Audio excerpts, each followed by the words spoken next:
올해 참 여름이 덥습니다. 이런 가운데서 지금 이 올림픽을 하느냐고 이 선수들이 무척 고생하는 모습을 보게 됐습니다. 올림픽 선수촌에서 항상 이 부담을 안고 훈련을 받던 그 어린 여자 선수가 있었습니다. 그녀는 항상 훈련을 받을 때마다 여홍철의 딸, 여홍철의 딸 이런 말이 상당히 부담이 되었다고 합니다. 한국 여자 체조의 사상 최초의 동메달을 안겨준 여서정에 대한 이야기입니다.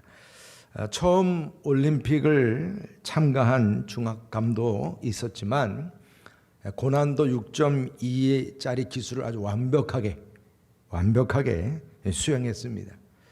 그가 그렇게 되기까지는 수차례 같은 동작을 반복해서 연마했기 때문에 그렇습니다. 그가 이 선수촌에서 매일 연습할 때마다 영상을 틀어놓고 끊임없이 그것을 보면서 반복해서 연습했다고 합니다. 운동선수만이 아니죠. 우리들의 일상적인 삶에서도 반복 학습이 매우 유익하다는 진리를 우리가 깨닫습니다. 우리는 이 학개서 말씀 1장을 이렇게 묵상하면서 끊임없이 반복이 되는 표현들이 주어집니다. 특별히 우리 1장에서 반복되는 말씀들을 우리가 주목하게 되면 1절에서부터 6절까지 말씀에서 이 유대 땅으로 복귀한 유대인들에게 강력한 경고의 말씀이 주어집니다. 한마디로 이 학개서를 기록한 가장 중요한 목적이기도 합니다. 너희는 자기의 행위를 살필지니라. 너희는 자기의 행위를 살필지니라. 성전 재건을 게을리하고 있으면서 자기의 집만 화려하게 꾸미는 데 부지런했다 했습니다. 하나님의 성전 중심의 우선순위를 바로하지 못한 행위에 대해서 살피라. 그러면서 오늘 7절에서도 5절 말씀과 똑같은 표현으로 반복이 됩니다. 뭐라고 말씀합니까? 만군의 여호와가 말하노니 너희는 자기 행위를 살필지니라. 만군의 여호와가 말하노니 너희는 자기 행위를 살필지니라. 계속 우리가 이 말씀이 항상 반복되는 그 여운을 남기게 하는 말씀입니다. 유대 땅으로 귀환한 유다 백성들이 살펴야 할 말씀이 무엇인지 이 9절에서도 또 반복이 되죠. 그래서 9절 말씀 보게 되면 그 후반부에 보면 나 만군의 여호와가 말하노라 이것이 무슨 까닭이냐 내 집은 황폐하였으되 너희는 각각 자기의 집을 짓기 위하여 빨랐습니다. 집을 짓는 데는 빨랐다는 거예요. 성전 재건하지 않고 집을 짓는 데만 부지런했던 이 유다 백성들에 대해서 그들의 잘못된 우선순위를 책망하고 있는 그 말씀이에요. 그러면서 학개 선자는 이 우선순위가 바뀐 삶을 사는 그러한 이 유대 백성들을 두고 6절에서 뭐라고 말씀했어요? 밑 빠진 독에 물 붓기라 그랬어요. 그래서 너희가 많이 뿌릴지라도 수확에 적으며 먹을지라도 배부르지 못하며 마실지라도 흡족하지 못하며 입어도 따뜻하지 못하며 일꾼이 삭슬 받아도 그것을 구멍 뚫어진 전대에 넣음이 됐느니라. 근데 이 말씀이 9절 전반부에 또다시 아주 요약하는 의미로 반복이 됩니다. 너희가 많은 것을 받았으나 도리어 적었고 너희가 그것을 집으로 가져갔으나 내가 불어버렸느니라. 이 말씀을 묵상하면 하나님께서 훅 하고 부는 그 소리가 들리는 듯합니다. 하나님께서는 주님의 전을 우선으로 하지 않고 나의 것만 챙기려고 바라면서 욕심을 부리다가 오히려 더 작은 것을 소유하게 된다는 것입니다. 그리고 그 작은 것조차도 집에 갖다 놓고 쌓아놓는 가운데서 마음이 그곳에 가 있으니 하나님께서는 그것조차도 훅 불어서 마치 겨가 바람에 날아가듯이 다 날아가게 한다고 말씀하고 있습니다. 오늘 학개 선자는 좀 더 심각하게 이 우선순위가 무너진 결과로 하늘과 땅이 저주를 받았다는 말씀을 주십니다. 우리 10절 11절 다 같이 함께 읽어보겠습니다. 10절 11절입니다. 시작. 그러므로 너희로 말미암아 하늘은 이슬을 그쳤고 땅은 산물을 그쳤으며 내가 이 땅과 산과 곡물과 새 포도주와 기름과 땅의 모든 소산과 사람과 가축과 손으로 수고하는 모든 일에 한재를 들게 하였느니라. 아멘. 네. 여러분, 하늘은 이슬을 그쳤다. 땅은 산물을 그치고 땅과 산과 곡물이나 포도주나 기름이나 땅의 모든 수산과 사람과 가축과 손으로 수고하는 모든 일에 한재가 닥친다는 것입니다. 그냥 다 불필요한 것들로 만들어진다는 얘기. 하나님께서는 유다 백성들에게 자기 행위를 살피라 이렇게 말씀하신 그 핵심, 말씀의 핵심이 무엇입니까? 끊임없이 많이 소유하고자 하는 욕망에 사로잡힌 삶이 얼마나 허망한 삶인지를 깨닫게 하는 것입니다.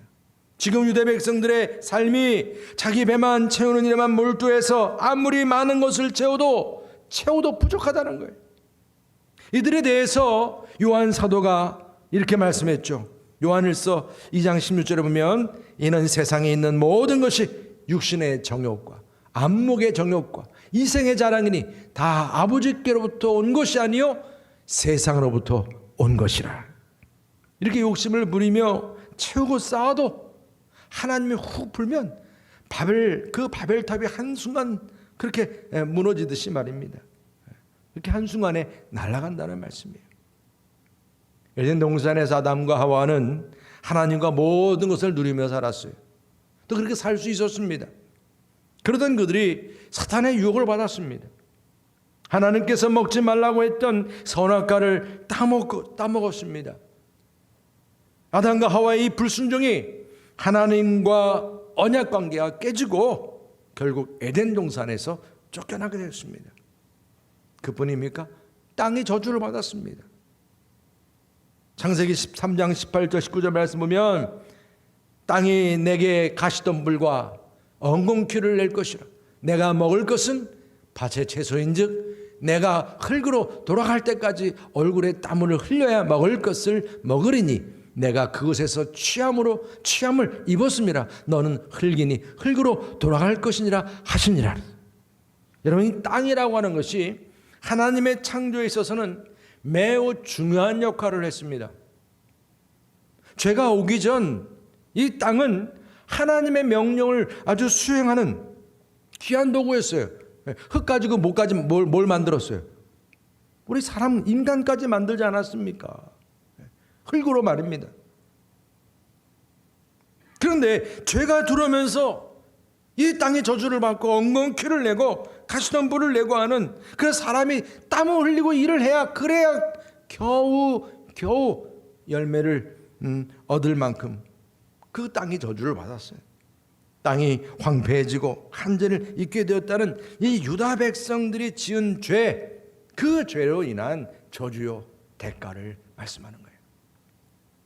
여러분, 야훼 선지자는 성전을 지으라는 하나님의 말씀에 불순종해서 하나님과 언약 관계를 깨뜨린 유대 백성들은 이 황폐해진 성전처럼 자신의 삶도 황폐해지게 되었다, 이 말씀을 줍니다. 오늘 말씀에서 또다시 우리가 주의 깊게 보면 반복되는 단어가 있어요. 그게 바로 만군의 여호와라는 것입니다. 만군의 여호와.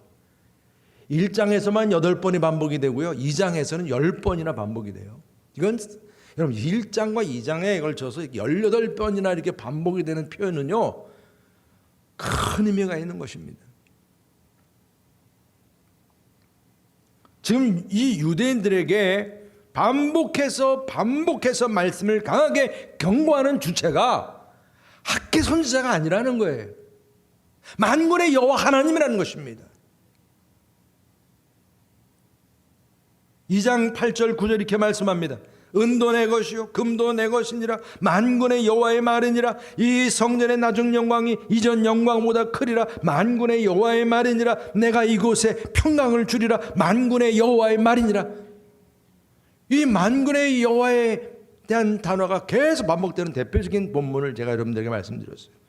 이렇게 반복이 되는 만군의 여호와 하나님은 능하신 하나님이세요. 이 세상의 주인이시고 전쟁의 승리자요.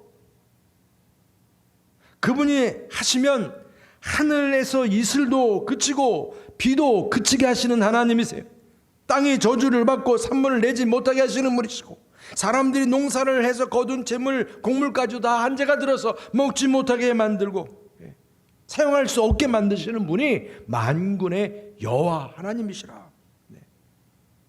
여러분, 우주 만물을 다스리시는 만군의 여호와 하나님께서 자신의 행위를 살피라고 말씀하셨습니다. 그건 다른 분이 아니라는 거예요. 그들의 게으름과 잘못된 부지런함과 잘못된 우선순위에 대해서 말입니다, 강하게 강조하셨습니다.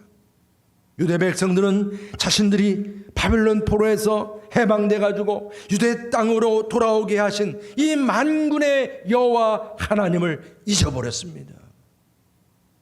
하나님도 모르는 이 페르시아 왕 고레스, 여러분, 이 바사 왕 고레스가 어떻게 수많은 나라들 중에서 이 유대 백성들을 딱 집어가지고 예루살렘으로 돌아가라고 그랬겠습니까?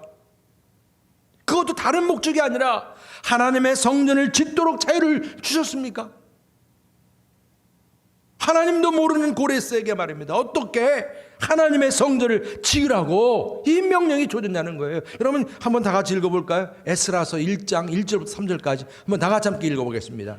시작. 바사왕 고레스 원년에 여호와께서 예레미야 입을 통하여 하신 말씀을 이루게 하시려고 바사왕 고레스의 마음을 감동시키매 그가 온 나라에 공표도 하고 조소도 내려 이르되, 바사왕 고레스는 말하노니 하늘의 하나님 여호와께서 세상 모든 나라를 내게 주셨고 나에게 명령하사 유다 예루살렘의 성전을 건축하라 하셨나니 3절. 이스라엘의 하나님은 참신이시라. 너희 중에 그의 백성된 자는 다 유다 예루살렘으로 올라가서 이스라엘의 하나님 여호와의 성전을 건축하라. 그는 예루살렘에 계신 하나님이시니라. 이거 보세요, 여러분. 유대인도 아닌 이방인인 이 고레스가 하나님의 영을 받고 유대인들과 대표적인 5천 명 가까이 되는 사람들을 미리 보낸 거예요. 성전을 지으라고, 성전을 지으라고. 이들은 지금 성전을 지으라고 하는 명을 받고 지금 유대 땅으로 돌아온 것입니다. 어떻게 여러분 이 고레스가 이렇게 유대 백성들을 고향 땅으로 돌아가게 하라는 계시를 받을 수 있었으며 하나님의 성전까지 지으라고 하는 말씀을 듣게 되었고 또 그 말씀에 또 어떻게 순종할 수 있었냐고요. 유대인들도 지금 순종을 안 하고 있는데 오히려 고레스 왕이 순종을 하고 있습니다. 이 모든 기적 같은 일이 바로 만군 여호와의 하나님의 계획이고 하나님의 개입하신 은혜임을 믿으시기를 주의 이름으로 축복합니다. 여러분, 유대 백성들의 공로는 아무것도 없어요. 그들이 지금 그 유대 땅으로 돌아가는 데 있어서 그들이 무슨 독립운동을 한 것도 아니요. 그냥 하나님이 만군의 하나님이 개입하셨습니다. 그렇다면 예루살렘으로 돌아온 유다 백성들에게는 무엇보다도 하나님의 성전을 짓는 일이 하나님의 뜻이고 우선순위였음을 깨달아야 했습니다. 그런데 지금 유대 백성들은 어떤 모습으로 살고 있습니까? 성전은 황폐하게 내버려두고 자신들의 집만 반벽하게 살고 있다는 거예요. 그것도 18년 오랫동안 말입니다. 이는 하나님의 은혜를 입은 백성들이 하나님을 떠나고 하나님의 뜻을 저버리고 삶의 방향이 틀어져도 너무 틀어져 버린 죄를 범하였다는 말씀이에요.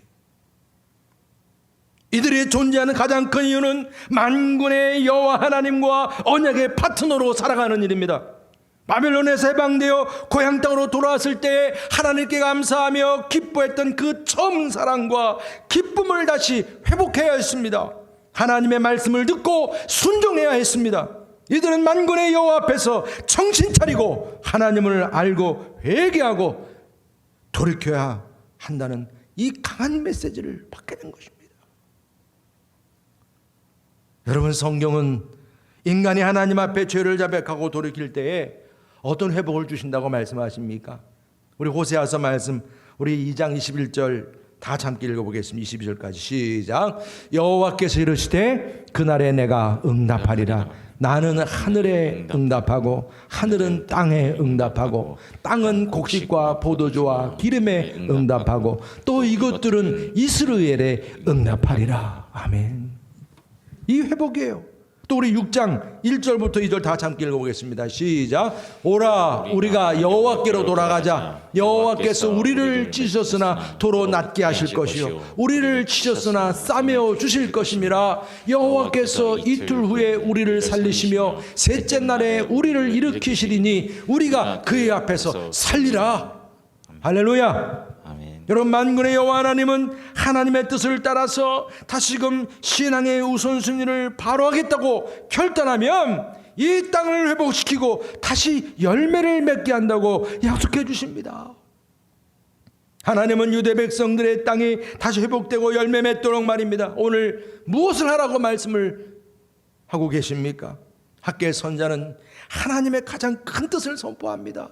그게 바로 오늘 1장 8절 말씀이에요. 우리 다 같이 함께 읽겠습니다. 1장 8절 시작. 너희는 산에 올라가서 나무를 가져다가 성전을 건축하라. 그리하면 내가 그것으로 말미암아 기뻐하고 또 영광을 얻으리라. 아멘. 너희는 산에 올라가서 나무를 가져다가 성전을 건축하라. 그러면 하나님께서 기뻐하시고 영광 받으신다고 말씀하세요.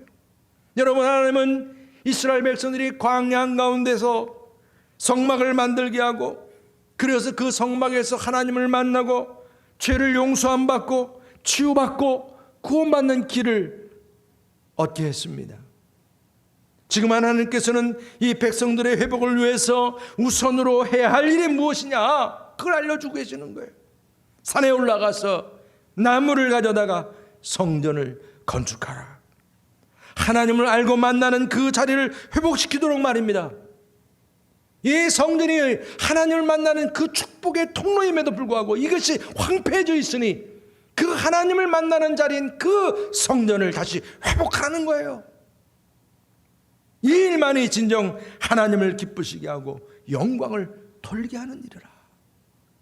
여러분, 성전을 어떻게 건축하라고 말씀하십니까? 산에 올라가서 나무를 가져다가 성전을 건축하라 말씀하세요. 나무를 베어오라고 말씀하세요. 이 나무는 레바논의 백향목이 아닙니다. 이 나무는 배를 타고 와서 그 많은 사람들이 엄청난 돈을 들여서 말입니다. 그렇게 그 솔로몬 시대 때 가져왔던 백향목, 그게 아닙니다. 처음에 왕이 이스라엘 백성들을 유대 땅으로 돌아가라고 해서 성전을 지으라 했을 때도 그때도 백향목이 있었어요. 근데 어느 순간 다 사라져 버렸어.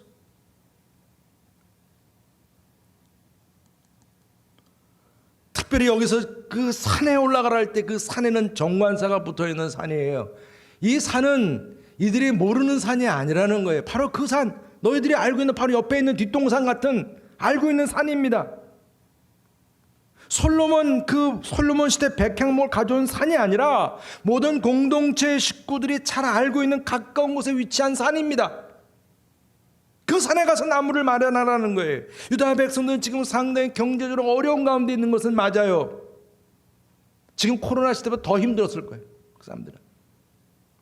그런데 그들이 뭐 어디 가서 레바논의 백향목을 가져올 수 있었겠어요? 하나님은 우리들의 여건을 너무 잘 아세요. 그래서 그런 레바논의 그 백향목이 아니라 지금 그 산 포로 생활 70년 동안 이 사람들이 비어 있었으니 여러분, 그 산의 나무가 얼마나 무성해졌겠어요. 그러니 그 나무에 가서, 그 산에 가서 그 풍성해진 나무들 이제 베어가지고 와서 성전을 건축하라. 하나님은 엄청난 재물이 드는 자재를 가지고 성전을 건축하라는 것을 요구하지 않으셨어요. 유다 백성들이 마음만 먹으면 주변에서 쉽게 구할 수 있는 자재를 가지고 성전을 건축하라 하셨어요. 이게 수르바벨 성전이에요. 여러분, 이 성전 건축의 핵심은 건축 자재에 있지 않다는 거예요. 성전 건축은 황폐해진 하나님의 성전에 대한 송구스러운 마음, 그 아픈 마음이 이 백성들에게 있느냐는 거예요. 화려한 건물보다는 유대 백성들의 그 상한 마음, 하나님이 기뻐하시는 마음은 상한 마음이지. 하나님께로 돌아오게 하는 그런 건축이 되어야 한다는 것입니다. 재료나 여건은 많이 부족할지라도 하나님 명령에 따라서 성전을 짓는 순종이 제사보다 낫다는 거예요. 하나님은 레바논의 백향목보다 뒷동산 나무일지라도, 어떻게 보면 그 나무가 좀 뒤틀어지고 씨뜬 나무같이 막 그렇게 뒤틀어진 나무일 수도 있겠지만은, 성전을 짓고자 하는 순종을 더 기뻐하시고 영원롭게 하셨습니다. 이는 하나님의 백성들이 하나님의 성전을 짓는 가운데 언약 백성으로서 다시금 하나님 보좌 앞에 서게 되는 모습입니다. 하나님은 성전 건축 그 자체보다도 이 백성들이 하나가 되어서 말입니다, 성전을 짓고자 순종하는 그 모습이 기쁨이고 영광이었어요. 사실 엄밀히 말하면 솔로몬 성전이 그렇게 화려했지만, 나중에 솔로몬이 죽고 나서 그 많은 장로들이 그 솔로몬의 후계자였던 르호보암에게 가서 뭐라고 얘기했습니까? 우리가 막상 성전은 잘 졌지만 우리가 너무 힘들었다고, 이제는 더 이상 그렇게 좀 힘들지 않게 해달라, 그 정도까지. 그 나중에 르호보암이 그 말을 듣지 않게 되니까 어떻게 됐어요? 나라가 두 조각이 났어요. 하나님은 이걸 원치 않으시는 거예요. 하나님은 하나님의 백성들이 세상 속에서 진정한 행복을 누리며 살아갈 수 있는 길을 알려주셨어요. 이걸 우리가 이제 핑계댈 수 없어요. 만군의 여호와 하나님께서 말씀하시기를 산에 올라가서 나무를 가져다가 성전을 건축하라. 하나님은 우리가 성전을 건축하고자 순종하는 모습을 기뻐하시고, 또한 그것이 복됨을 말씀하십니다. 하나님의 복귀는 휘장에 놓여 있었어요.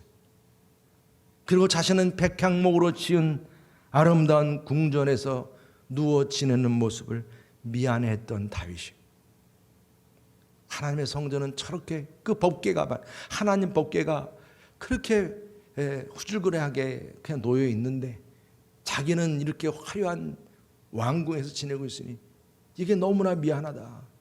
성전을 짓고자 했어요. 나단 선지자도 처음에는 왕의 뜻대로 하시라고 그렇게 말할 정도로. 그러나 하나님께서 그러한 다윗의 마음은 받으셨지만 성전 짓는 것은 허락하지 않으셨어요. 피를 많이 흘렸다 이거죠.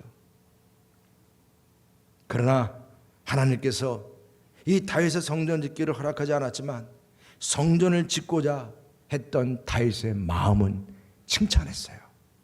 우리 역대기서 6장 8절 다 같이 함께 읽어볼까요? 시작. 여호와께서 내 아버지 다윗에게 이르시되 내가 내 이름을 위하여 성전을 건축할 마음이 있으니 이 마음이 내게 있는 것이 좋도다. 성전을 짓고자 하는 마음, 그렇게 자기가 성전보다 더 좋은 집에 살고 있는 것을 부끄러워하고 미안해하는 그 마음, 그러면 성전을 짓고자 하는 그 마음이 좋도다. 하나님께서 그러한 다윗을 기뻐하셨어요. 그러면서 그 다윗에게 약속해 주셨습니다. 9절 말씀합니다. 그 9절 가운데서 땅에서 위대한 자들의 이름같이 내 이름을 위대하게 만들어 주리라. 여러분, 이 존귀하게 된다는 말씀이에요. 우리가 하나님의 귀한 성전을 짓게 되면, 그 마음을 가지면 우리의 이름이 존귀하게 된다는 거예요. 또 11절에 이렇게 말씀하세요. 너를 모든 원수에게서 벗어나 편히 쉬게 하리라. 모든 원수에게서 벗어나 편히 쉬게 하리라. 그러면서 그 다음에 뭐라고 말씀하십니까? 너는 짓지 못하지만 너 다음에 나올 씨 자손에게서 성전을 짓게 하겠다 약속하셨습니다. 여러분, 만군의 여호와 하나님께서 포로로 귀환한 유대 백성들에게 성전을 건축하라는 명령을 주신 데는 다윗에게 주었던 약속을 유대 백성들에게도 이루시기를 원하셨음을 믿으시기를 축복합니다. 만군의 여호와 하나님께서는 지금 우리 얼음물교회 성도님들에게도 동일하게 명령하십니다. 미래의 복을 위해서, 다음 세대들을 위해서 하나님의 성전인 비전센터를 세우라. 할렐루야. 육신의 정욕과 이생의 자랑과 안목의 정욕에 눈이 어두워 있는 우리들에게 말입니다. 그래서 하나님께 우리가 보여야 할 그 우선순위를 쳐버리고 살아가는 우리들에게, 아무리 내가 열심히 살아도 그냥 빈 껍데기뿐인 우리들의 모습을 바라보면서 하나님의 전을 우선순위로 바라보아라. 땅의 저주를 받고 하는 일마다 되는 일이 없는 세상 속에서 형통의 복이 되는 비결을 말씀하십니다. 하나님께서 기뻐하시고 영광 받으시는 이 귀한 성전, 특별히 우리에게 있어서는 이 비전센터를 건축하라. 비전센터를 건축하라. 화려한 재료로 짓는 건물이 아닐지라도 우리가 건축하고자 하는 그 마음, 시작하는 것 자체가 하나님께 기쁨이고 영광이 되는 복이 됨을 믿으시기를 축복합니다. 여러분, 하나님의 성전인 우리의 비전센터를 건축하라는 명령에 아멘으로 우리가 화답하고 순종할 수 있는 저와 여러분들, 우리 모두가 될 수 있기를 주님의 이름으로 축원합니다. 할렐루야. 우리 시간에 다시 한번 우리를 사용하셔서 이 찬양이 또 계속 제 마음을 울려서 함께 또 찬양하기를 원합니다. 정말 우리 교회가 교회되게 하도록 주님의 성전을 세우는 이 복을 우리 모두가 누릴 수 있게 해달라고 함께 찬양하기를 원합니다. 우리에겐 소원 하나 있네. 주님 다시 오실 그날까지.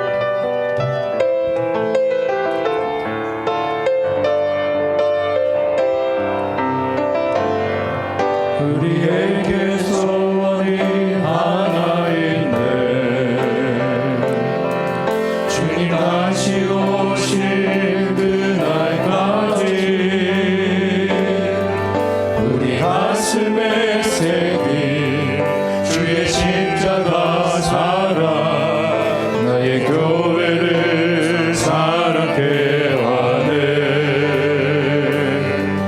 주의 교회를 향한 우리 마음, 희생과 포기와 가난과 고난 하늘며 죽음조차 우리 막을 수 없네. 우리 교회는 이 땅의 희망, 교회를 교회되게 예배되게 우리 사용하소서. 진정한 부흥의 날 오늘 임하도록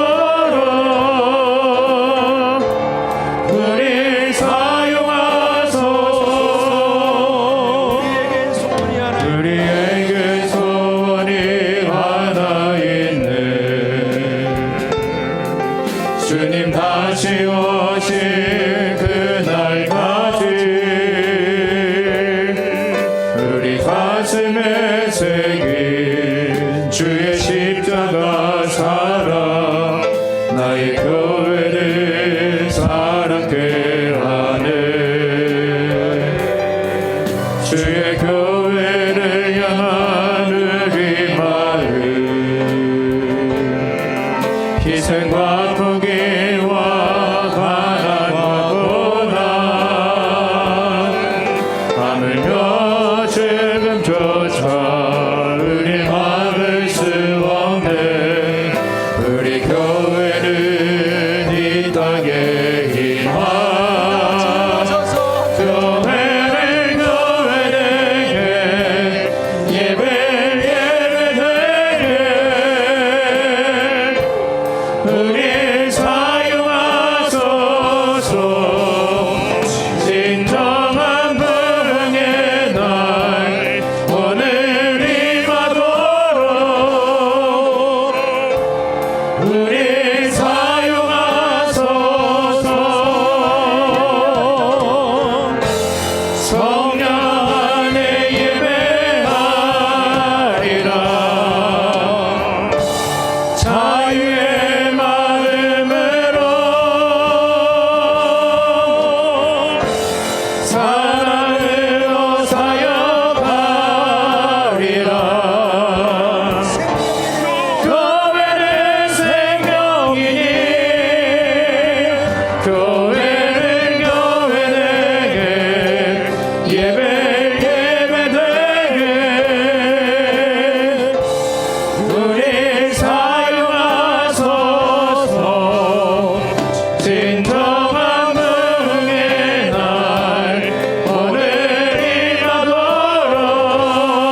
예배되게 하는데 우리 모두가 사용되기를 축복합니다. 우리가 이 귀한 사명을 감당하는 데 있어서 뭐 우리만이겠습니까? 이미 우리의 믿음의 선조들이 주님 몸된 제단을 위해서 얼마나 희생하고 헌신하고 수고하셨습니까? 여러분들 역시 그러한 반열에 서게 된 줄 믿습니다. 주님의 교회를 세우는 데 있어서 우리가 어떠한 희생과 어떠한 고난, 어떠한 가난, 어떠한 포기, 그렇지만 그것이 주님의 십자가를 지는 마음으로 또 이 귀한 주님의 성전을 건축하는데 하나님께서 우리에게 귀한 복을 약속해 주셨으니 이런 모든 복이 함께 하시기를 주님의 이름으로 축복합니다. 우리 옆에 분들, 우리 가족끼리 서로 같이 축복하시길 바랍니다. 우리 성전 건축의 복을 누립시다. 서로 축복하시죠. 우리 성전 건축의 축복을 누립시다. 할렐루야.